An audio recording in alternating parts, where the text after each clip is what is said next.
Rana plaza ট্র্যাজেডির ১৩ বছর পেরিয়ে গেলেও এখনও শেষ হয়নি বিচার।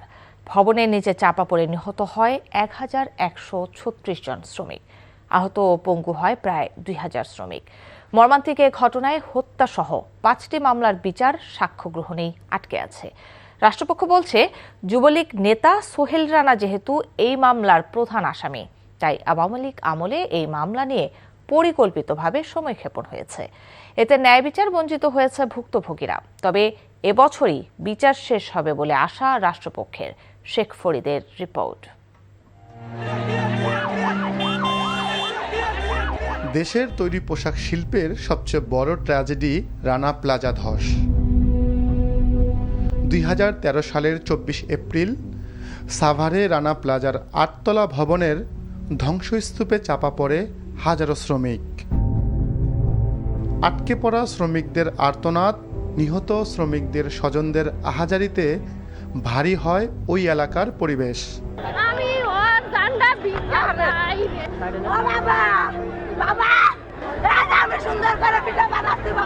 শ্রমিকদের উদ্ধারে হিমশিম খেতে হয় উদ্ধারকারীদের।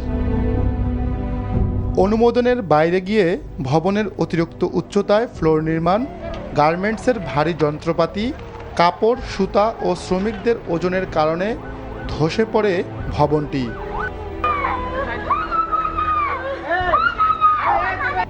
মানবসৃষ্ট এই বিপর্যয়ের পর ভবন মালিক ও যুবলীগ নেতা সোহেল রানার বিরুদ্ধে হত্যা ও অবৈধ ইমারত নির্মাণের অভিযোগে ৬টি মামলা হয়।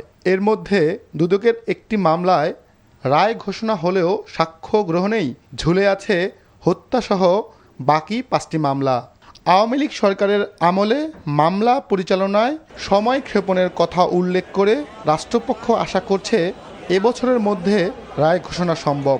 আমাদের যে এভিডেন্সগুলো আছে সেই এভিডেন্সগুলোকে সর্ট আউট করে কোর্টে যাতে আমরা অ্যাডিউস করতে পারি অন টাইম, এবং এইটা আমরা যদি প্রপার ওয়েতে করতে পারি, আমরা ভেরি সুন এই বছরের আগেই আমরা একটা এন্ডে পৌঁছাইতে পারবো।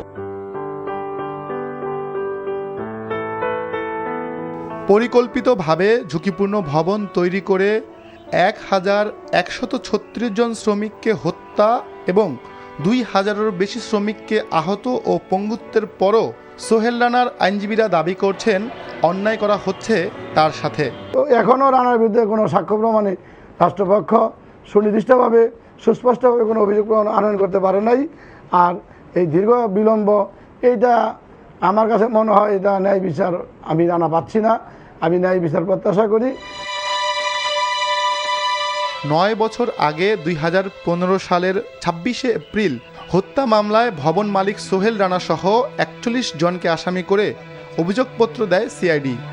মামলায় রাষ্ট্রপক্ষে ৫৯৪ সাক্ষীর মধ্যে ১৪৫ জনের সাক্ষ্য গ্রহণ শেষ হয়েছে। বাকি 5টি মামলাও বিচারাধীন। Sheikh Farid, NTV news, Dhaka.